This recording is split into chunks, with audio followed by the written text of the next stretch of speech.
रात का सन्नाटा। पूरा मित्तल हाउस सो चुका था, लेकिन अहम जी के कमरे की लाइट अब भी जल रही थी। अहम जी बालकनी में खड़े होकर धीरे धीरे किसी से मोबाइल पर बात कर रहे थे। नहीं, अभी किसी को कुछ पता नहीं चलना चाहिए, इतना कहकर वो फोन काट देते हैं। लेकिन दरवाजे के पीछे खड़ी एकता भाभी सब देख लेती हैं। उनके चेहरे पर शक साफ दिखाई दे रहा था। एकता मन ही मन सोचती है, आखिर अहम जी रोज रोज रात में किससे बात करते हैं। पूरा दिन एकता भाभी बेचैन रहती हैं। अहम जी उनसे नजरें चुराते रहते हैं। फिर रात होती है। घड़ी में 12 बज रहे थे। बारिश की हल्की आवाज पूरे घर में गूंज रही थी। तभी मुख्य दरवाजा धीरे धीरे खुलता है। अहम जी ऑफिस से लौटते हैं। वो चुपके से कमरे की तरफ जाने लगते हैं, लेकिन अचानक कमरे की लाइट जल जाती है। अहम जी घबरा जाते हैं। सामने एकता भाभी खड़ी थीं। उनकी आंखों में गुस्सा और दर्द दोनों था। एकता गुस्से में पूछती हैं, आप रोज रात रात भर किससे बात करते हैं? क्या बात है जो मुझसे छुपाई जा रही है? अहम जी नजरें चुराते हुए कहते हैं, ऑफिस का काम है एकता, बहुत प्रेशर रहता है। लेकिन एकता भाभी इस बार चुप नहीं रहती। वो तुरंत अहम जी का मोबाइल छीन लेती हैं। तो ये नंबर किसका है? क्यों रोज इसी नंबर पर बात होती है? अहम जी गुस्से में कहते हैं, ये ऑफिस का नंबर है। दोनों के बीच जोरदार बहस शुरू हो जाती है। कमरे के बाहर खड़ी आराध्या सब सुन रही थी। अचानक अहम जी गुस्से में अपना ब्लेजर उतारकर जोर से फेंक देते हैं। बस एकता, बहुत हो गया। एकता भाभी की आंखों में आंसू आ जाते हैं। वो रोते हुए कमरे से बाहर निकलती हैं और तभी सामने आराध्या खड़ी मिलती है। आराध्या घबरा कर पूछती है, भाभी क्या हुआ? लेकिन गुस्से और दुख में टूटी एकता कह देती हैं, तुम हमारे बीच में मत पड़ा करो आराध्या, ये पति पत्नी का मामला है। ये सुनकर आराध्या की आंखें भी भर आती हैं। पूरा घर तनाव में डूब जाता है।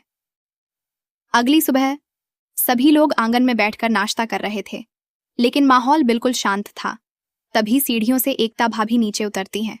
उनके हाथ में सूटकेस था। सब लोग चौंक जाते हैं। पीछे से अहम जी भी नीचे आते हैं। प्रथम घबराकर पूछता है, भाभी ये सब क्या है?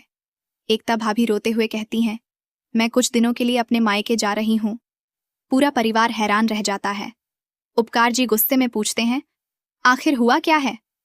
एकता भाभी टूटे हुए स्वर में कहती हैं, मैंने सिर्फ इतना पूछा कि ये रोज रात में किससे बात करते हैं, और इन्होंने मुझ पर ही चिल्लाना शुरू कर दिया। आराध्या चुपचाप सब सुन रही थी। अहम जी कुछ बोल नहीं पाते। तभी एकता भाभी की छोटी बेटी दौड़ते हुए नीचे आती है। मम्मी, आप कहाँ जा रही हो? एकता भाभी अपनी बेटी को गले लगाकर रो पड़ती हैं। पूरा माहौल भावुक हो जाता है। प्रथम बच्ची को संभालते हुए कहता है, मम्मी तुम्हारे लिए कपड़े लेने गई हैं, आप जाओ होमवर्क करो। लेकिन बच्ची रोती रहती है। उधर प्रथम की मां बार बार एकता को फोन लगाती हैं, लेकिन एकता फोन नहीं उठाती। उपकार जी गंभीर आवाज में कहते हैं, प्रथम तुम जाकर अपनी भाभी को वापस लेकर आओ। प्रथम तुरंत तैयार हो जाता है। तभी आराध्या भी कहती है, मैं भी आपके साथ चलूंगी। दोनों कार में बैठकर निकल जाते हैं। रास्ते में मार्केट पड़ता है। प्रथम कहता है, कल पूजा है, यहीं से सामान ले लेते हैं। आराध्या मुस्कुराकर कहती है, ठीक है। प्रथम कार साइड में लगाकर लॉक कर देता है। दोनों मार्केट के अंदर चले जाते हैं, लेकिन उन्हें क्या पता था, अंधेरे में कोई उनकी कार के पास खड़ा था। उस रहस्यमयी आदमी ने धीरे से कार का बोनट खोला और ब्रेक का तार काट दिया। उसके चेहरे पर खतरनाक मुस्कान थी। वो धीरे से बोला, अब होगा असली खेल। उधर मार्केट में आराध्या को अचानक बेचैनी होने लगती है। वो कहती है, प्रथम जी मुझे पता नहीं क्यों बहुत डर लग रहा है। प्रथम हंसकर कहता है, आप भी ना, कुछ नहीं होगा। लेकिन किस्मत कुछ और लिख चुकी थी। दोनों सामान लेकर वापस कार में बैठते हैं। कार धीरे धीरे सड़क पर आगे बढ़ती है और तभी प्रथम ब्रेक दबाता है, लेकिन ब्रेक काम नहीं करते। प्रथम घबरा जाता है। आराध्या, ब्रेक फेल हो गए। आराध्या डर से जोर जोर से रोने लगती है। कार तेज रफ्तार में पहाड़ी सड़क पर दौड़ रही थी। सामने बड़ा ट्रक आ रहा था। पूरा मित्तल परिवार आने वाले तूफान से अनजान था। तार आंसू बह रहे थे। प्रथम जी कुछ कीजिए प्लीज, वो रोते हुए चिल्लाई। प्रथम पूरी ताकत से स्टीयरिंग संभालने की कोशिश करते हैं, लेकिन कार बेकाबू हो चुकी थी। सामने गहरी खाई और पीछे तेज रफ्तार ट्रक। प्रथम समझ जाते हैं अब बचना मुश्किल है। तभी प्रथम की नजर आराध्या पर पड़ती है। वो हल्का सा मुस्कुराते हैं। आराध्या, अगर मुझे कुछ हो जाए तो खुद को कभी अकेला मत समझना। आराध्या जोर जोर से रोने लगती है।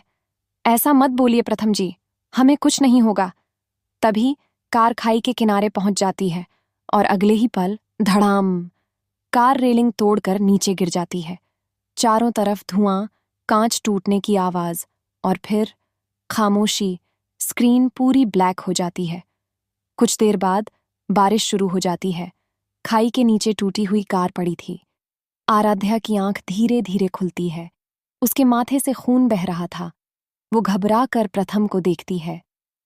प्रथम जी, वो रोते हुए उन्हें हिलाने लगती है, लेकिन प्रथम बिल्कुल शांत पड़े थे। आराध्या की सांसें तेज हो जाती हैं। उसकी चीख पूरी खाई में गूंज उठती है। प्रथम जी उठिए, मुझे छोड़कर मत जाइए। तभी प्रथम हल्का सा आंख खोलते हैं।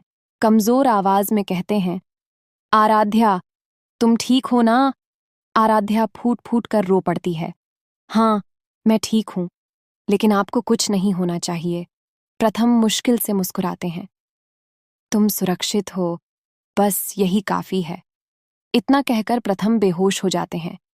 आराध्या जोर जोर से मदद के लिए चिल्लाने लगती है। कोई है, हमें बचा लीजिए। लेकिन वहां दूर दूर तक कोई नहीं था।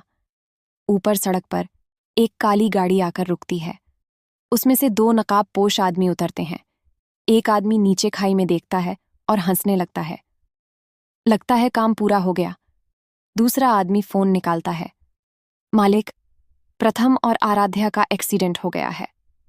फोन के दूसरी तरफ बैठा इंसान मुस्कुराता है, लेकिन जैसे ही कैमरा उस इंसान के हाथ पर जाता है, सब दंग रह जाते हैं। उसके हाथ में मित्तल परिवार की वही पुरानी अंगूठी थी। मतलब इस हादसे के पीछे कोई अपना ही था। उधर मित्तल हाउस में दादी बेचैन होकर मंदिर में बैठी थीं। उनका दिल घबरा रहा था। तभी अचानक पूजा की थाली नीचे गिर जाती है। दादी डर जाती है। हे भगवान, मेरे बच्चों की रक्षा करना। तभी घर का फोन बजता है। एकता भाभी फोन उठाती हैं और सुनते ही उनके हाथ कांपने लगते हैं। क्या प्रथम और आराध्या का एक्सीडेंट हो गया? पूरा घर सदमे में जम जाता है। निहार कुर्सी पर बैठ जाते हैं। दादी की आंखों से आंसू बहने लगते हैं। उधर अस्पताल में डॉक्टर तेजी से प्रथम को ऑपरेशन थिएटर में ले जाते हैं। आराध्या रोते हुए पीछे भागती है। डॉक्टर प्लीज, मेरे प्रथम जी को बचा लीजिए। डॉक्टर गंभीर आवाज में कहते हैं, इनकी हालत बहुत नाजुक है। आराध्या की दुनिया जैसे वहीं रुक जाती है। वो भगवान के सामने हाथ जोड़कर बैठ जाती है। भगवान,